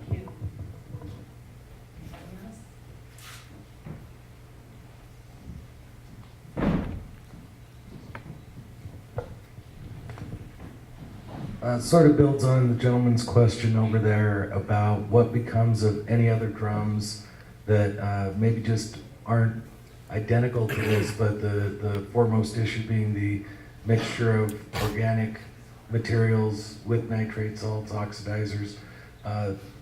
That seems like a pretty substantial problem, and what's going to be done to remedy that here and in other places. And part two to that question, forgive the two-part question, is how far back did you go into other waste streams, be they at Los Alamos or lower level waste that was sent to other sites that had some of the same AK issues, acceptable knowledge, description failures that we saw with this particular stream of waste?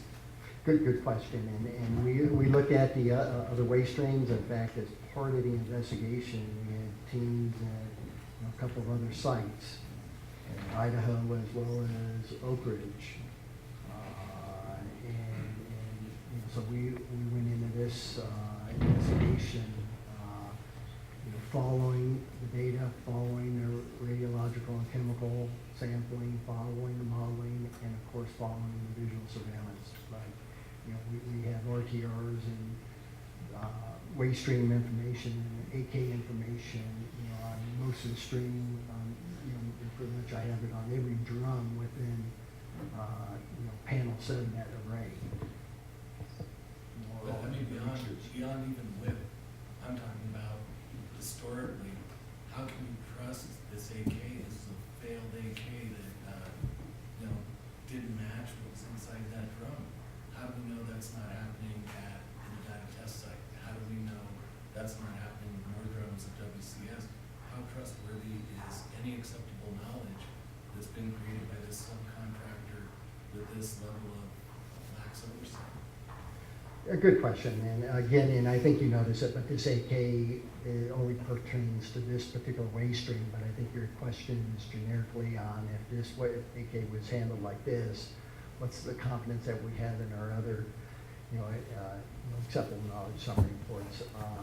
And that's, that's sort of the importance of this type of investigation, and that's why it's not just important to Los Alamos and to WIC and Carlsbad. It's important to the program, and that's why, if you recall, I started with, in terms of contributing causes, areas of ineffectiveness and breakdowns within the National Troop Program, which is not just that's, a headquarters program managed by Carlsbad Field Office, but it's a headquarters program, as well as a CCP, which is a program, used across the complex. And that's what we need to focus a lot of our attention on. Not only this particular waste stream, but, strengthening our oversight activities, capabilities, roles and expectations, and what's required and expected in terms of oversight or activity at the generator sites to confirm that the waste coming to WIP meets the characterization and certification requirements. Do we even know the scope of the problem on a national scale about AK deficiencies? Is there any way to wrap our head around that? Well, we did spot checks, and that's why we had teams at And different that's locations. Part of the And- extent of conditions. Yeah, and there's a lot of good programs too, and a lot of very strong programs, and that's going to bring these out as well. And as Roger is saying, this is part of the extended condition for the department again to look at all of our programs, all of our AKs, and the right way we run this program across the complex. So your question is spot on. And that's why we're doing it with the urgency that we're doing it with.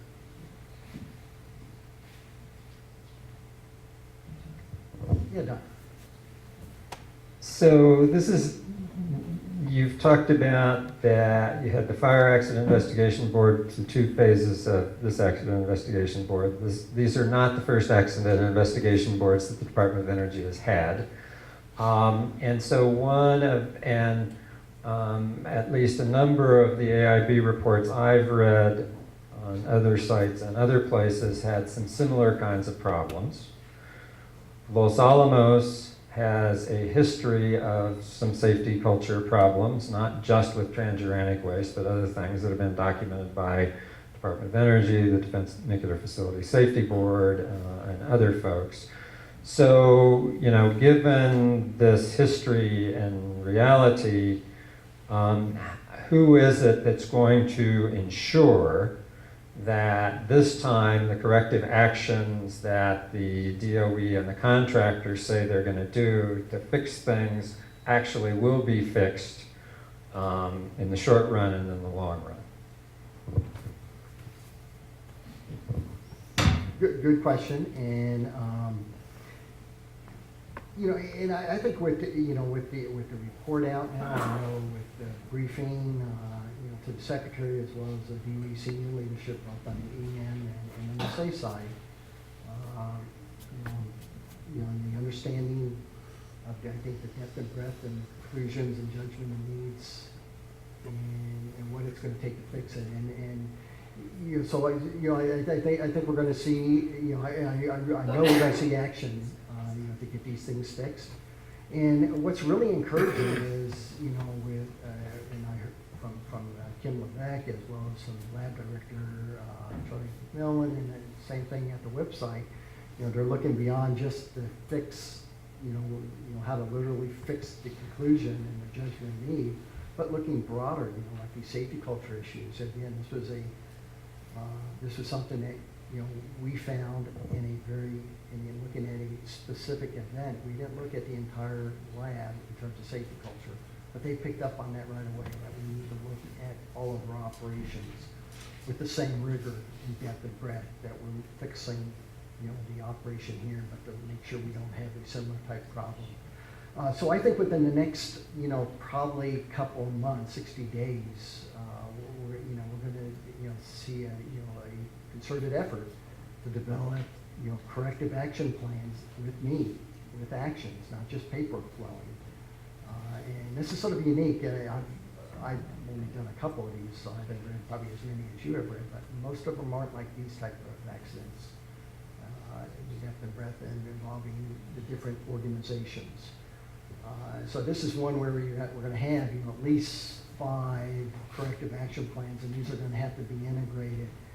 And looking at extended conditions, and that'll be really the thing. Is looking at programmatically and beyond just this specific event. I know I was at a meeting today at Los Alamos, the lands team, I was really encouraged. They had their entire, and it wasn't for me, it was, they already had it planned. I just sort of, wanted into the meeting. And they had their leadership team there with the DOE leadership, and they were beginning to work and identify actions for the judgment of needs. And what I felt was really encouraging is they weren't just looking at the Johns or their findings. They were going back into the report and pulling out what we identified as within our analysis and the conclusions, which is probably more important in getting these corrective actions right and targeted on right fixes, and then looking more broadly. They were even going places where we didn't necessarily recommend extended conditions, but they were looking at some of these areas lab-wide. So I think you're going to see a concerted effort under Kim's leadership and the lab directors here, and same thing at WIP, get these changes done and get them done quickly here. And then, I think in terms of the National Troop Program, this gets back to your point. It's not, looking at the re-architecture of the program itself, and are we doing it right in terms of the roles and expectations of what's required from the National Troop Program. Ted, we have a request from the back of the room that you speak a little closer to the mic, please. Thank you, Patty. Yes, thank you. I had a question about the budget. Did you ask budget questions? Did you ask if the contractor lands or the field office wish they had more money? Did anybody say this accident could have been prevented if we had spent more? I didn't read that in the accident investigation report, but did you ask that question?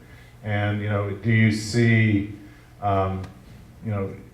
just a general question, did you look into their budgets? Did they have any complaints about that? Thank you. Good question, Scott. In any interviews we did, that was a question. We asked some common questions, especially in the safety culture, pressure. Did they feel pressure? And did they have the resources that they needed to get the job done? For the most part, you can always use more staffing. You always, losing your critical experts at the wrong time. So there's always those type of challenges. But, I in all the interviews and the transcripts I've gone through, and I think I've gone through all of them, most of them, I didn't see any indication of money or lack of money or lack of resources being a contributor in any of these things. And if you look at the contributing causes, most of those aren't budget oriented. It's managing a solid program. It's keeping your procedures intact and up to date. Good interactions with your workforce. And identifying issues and you're doing those appropriate pauses, and most of those were not resource driven. So I'd have to sort of say, Scott, I didn't see any necessarily indication of lack of resources in any of our interviews or objective evidence leading to this. Thanks, Ted. Susan Gordon, Multicultural Alliance for a Yes, Safe sir. Environment.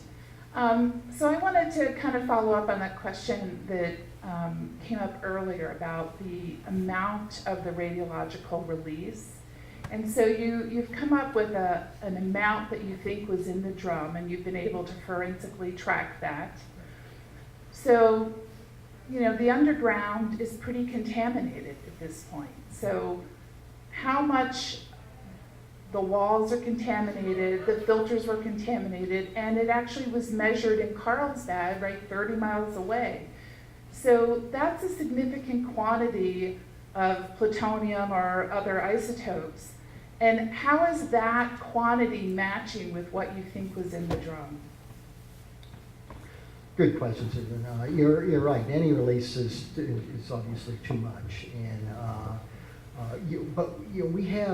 we do have hundreds of surveys that we look at in swipes and samples, all the sample information from the fixed air samplers, from the CAMS units, from the station Alpha and Bravo, which went through a lot of our labs to help us with the analysis.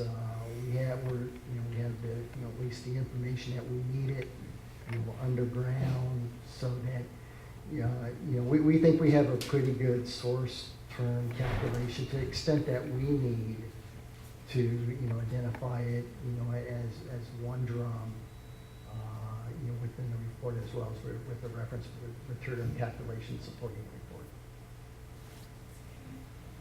report.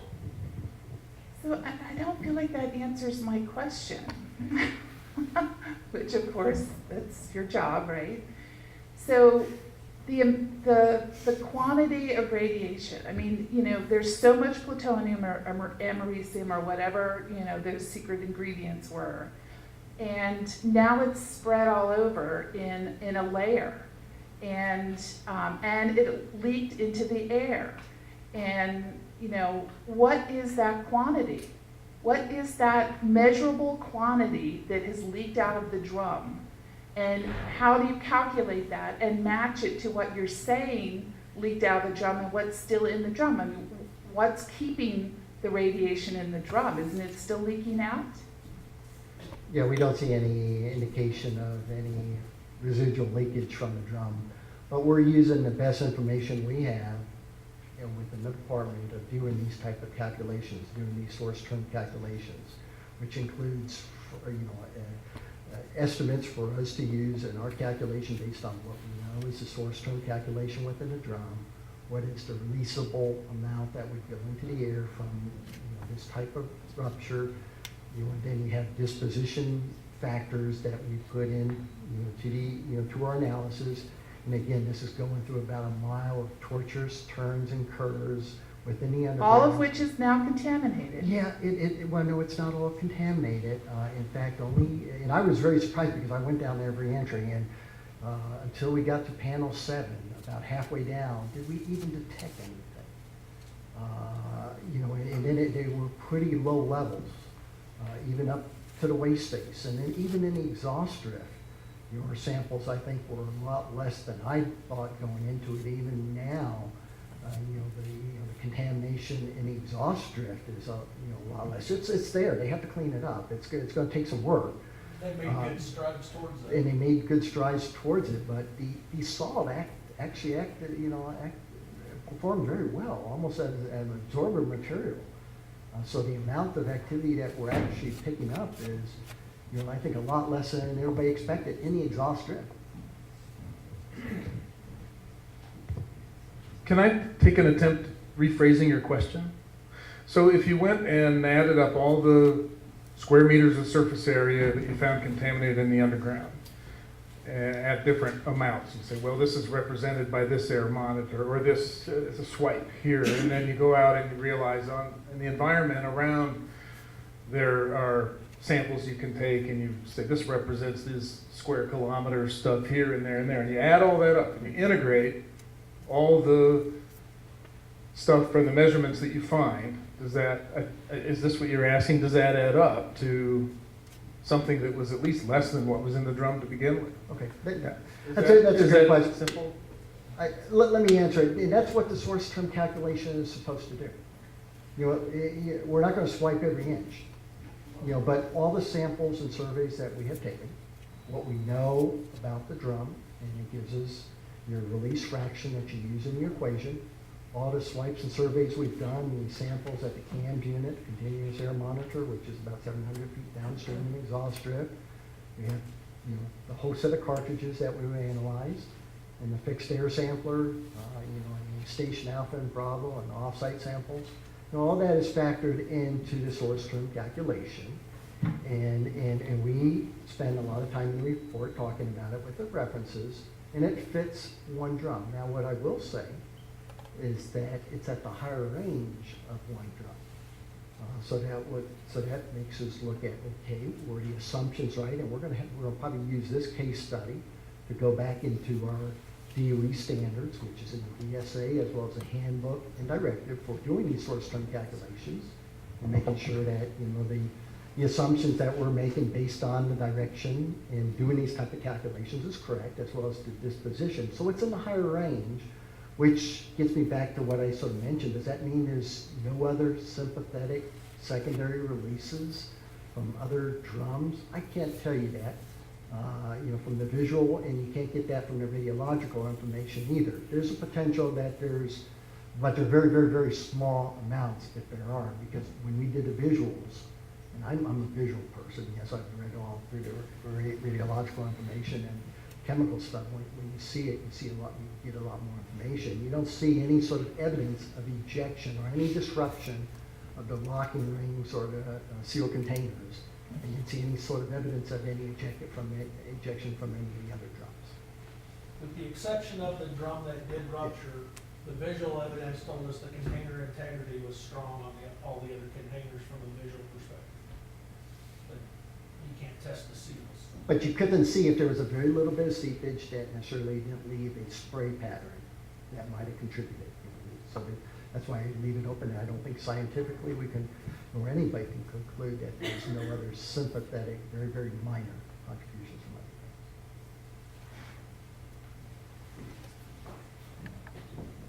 things. Thank you.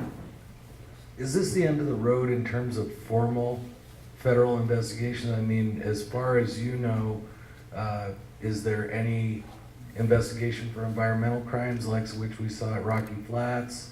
Has any of your information been subpoenaed by other federal investigators? And have there been any indications about congressional hearings or any other formal probes beyond this one? Not to my knowledge. This is the end of the accident investigation activities, at least for this board. There's obviously lots of interest. I briefed the local congressional staff for the two senators and for Congressman Pierce's office. We've also talked with the staffers for the House Energy and Water Subcommittee. I suspect there will be other discussions. I don't know of any other,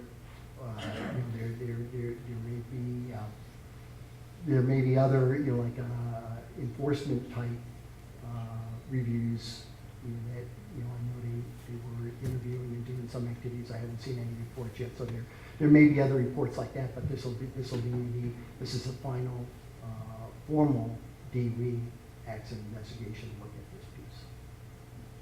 You said, when you say that you were aware of other enforcement types of reviews, obviously the New Mexico Environment Department has been very upfront about theirs. Are we talking federal agencies, Yeah, EPA? the Department of Energy has an Office of Enforcement as well. Okay, is it within strictly that department that you're aware of, or are we hearing about? Yeah, EPA? that's the only other activity I know on, that may be, ongoing and could be an issue. Yeah, some of the things you talked about earlier, like our investigation had turned into, we'd uncovered evidence of deliberate things. Our job would have been real easy because we'd have been done and we'd have turned things over to the IG a long time ago. Yeah, that's a requirement of the chair. If we get into certain areas, we provide that information to the appropriate, federal entities or groups. And nothing crossed that line by your determination? Nothing crossed that line. No, we stuck it out for 14 months.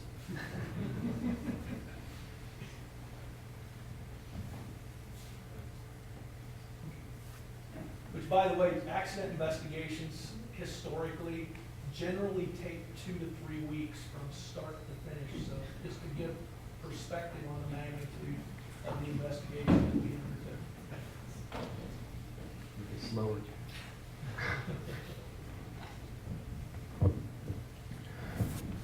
So, as we've talked about, there's some, on the one hand, significant amount of material that was released. On the other hand, your calculations are it's less than 5 curies, which is in the overall scheme of what's at Los Alamos, what's at WIP, what's at lots of other DOE sites is minuscule at best. So the question is, what have you looked at, to your knowledge, are there other examples of 5 curies or less of release of transuranics that have been scattered over such a extended area as this? The related question is, are you aware of other kinds of deflagrations, breaches, etc., at other sites and historically, and how does that relate to the information from those incidents being translated so that those kind of events don't happen again, and how does that relate to this particular incident? I'll let you sort of look at that. Yeah, there's a few events out there in the complex. I have some information about one in particular. You talked about a breached drum.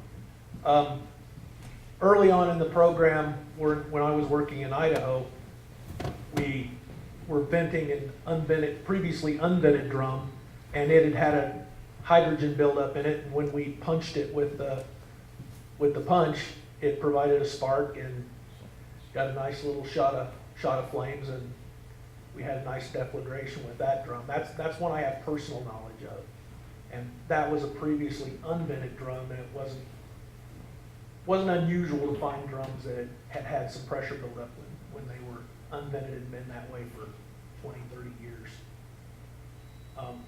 As far as taking those things across the complex and learning from them, we've got programs in place that, if they're properly utilized, can serve that role. You've got the Lessons Learned program that's DOE-wide. You've got an operating experience program. We have what we call the occurrence reporting system that documents and catalogs all these things, and everybody can look at those in the complex and learn from them. We send out flashes for immediate things that people need to be notified about to look at in their own shops.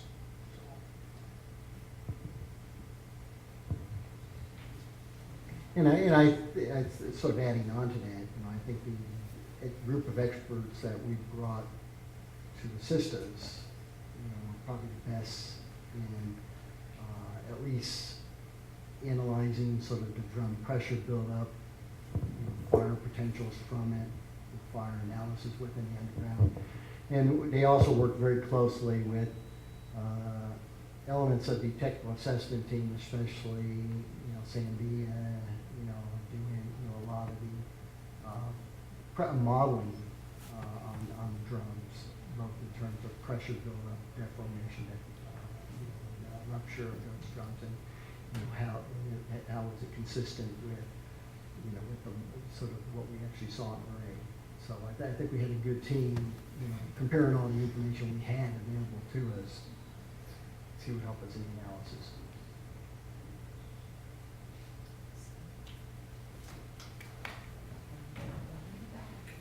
So I can speak loud enough. I just want to say one thing. I've been a contractor for 35 years and I'm a citizen here. I want to congratulate you all. Because in that 35 years ago, we would have never had as transparent and an open conversation. Whether we always like the information we receive or not, at least there has been a straightforward, let the facts speak for themselves. Let's not rush to judgment. And I want to thank you and the team and the department for doing that. Because I know all the secrets at Hanford from the 1980s and before. So I just wanted to share that with you. I'm appreciative of that. I didn't think you guys focused on the problem assigned. You hit the problem. You did what you were requested to do. I mean, I have questions about NMED and pressure and some of that other stuff, but that's soft stuff, not technical engineering stuff. Thank you, sir.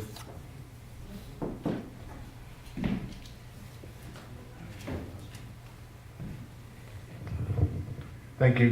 Can we go to slide 16? I had a question about those roof I bolts. thought you were going to echo that comment, Scott. No, thank you. I do appreciate all your hard work, and I have one more question.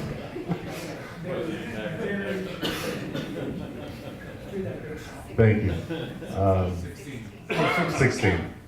It was a question about the roof bolts. I mean, the panel 7 has been, there seem to be dangling there. I guess we know when those loosened up, and what happens when the roof starts landing on the drums there in panel 7. Good question. You know, and actually that's normal stuff. That happens all the time. That's part of the elastic environment of the underground. And that's why as a daily part of your job, you're a ground control expert, but everybody that goes underground, you know, that's part of the thing that they're looking for, is ground control issues. And it's not uncommon. You were down there several times and you hear ding. And you know, it's a roof fall popping. And so you're continuously looking at these things and you continuously fix them. Obviously over there, right? You're not going to do anything with these. You're not going to fix these, so you're not going to put additional bolts up there. But the ground is doing exactly what it's supposed to be doing. It's collapsing around itself. And so in the other areas, you have to keep the ground up, and that's where, you know, that's the importance of the ground control. So what you're seeing there, you know, I think that was, you know, that was when we had the reach program, that was when we had Beam in place, and between when we first went down there, in fact, the picture on the cover of the report, you know, is a picture that was taken 8 hours before the event happened. That was actually a picture on the 14th. We actually had our team down there looking at safety systems with respect to the salt truck fire. And I think you can't see it in here, but there was a individual pointing at those same 2 bolts. So within that February 14th to when we had the beam, there were about 9 additional bolts, you know, dangling like that. But that's actually a very good area. You can sort of see this is very solid structure. You don't see, you go into some places in the underground and you sort of see it, you know, deforming in, you know, around you and with bolts hanging and stuff. You know, and that's why it's, you know, it's ground control is a critical element of everything they do down there, and doing the roof bolting, you know, 100% of the time, and monitoring the ground control and looking for loose bolts and where they might potentially fall and injure or kill somebody. So yeah, Scott, it's a real concern, the roof bolts, and you sort of see evidence there, but you also, in that area, in panel 7, actually looked at exceptionally well. Even where we had hanging bolts, you know, they were still, you know, it was holding its structure. The ground control engineers down at WIP have been accused of over bolting for several years. You know, the guys are saying, well, we don't do that in the potash mine, we don't do that. But that over bolting, after sitting for 7.5, 8 months without doing routine ground control, it paid off, because the mine was really in good shape considering the amount of time that it went unattended. And that was a credit to all that bolting effort and those ground control engineers. And the other added safety, you notice there's a lanyard on that. Yes. So that's anticipated. Yes. It's protection of, you know, if you're standing underneath it, you know, if it's not lanyard. Some of those bolts are like 14 feet long. And you also have bolts on the side too, on the ribs. You know, that so you're looking all 3 dimension, and you even on the deck, you sort of see it caving up in certain areas. So that the elastic salt on the ground is continuously moving on you, that you have to take care of on a daily practice.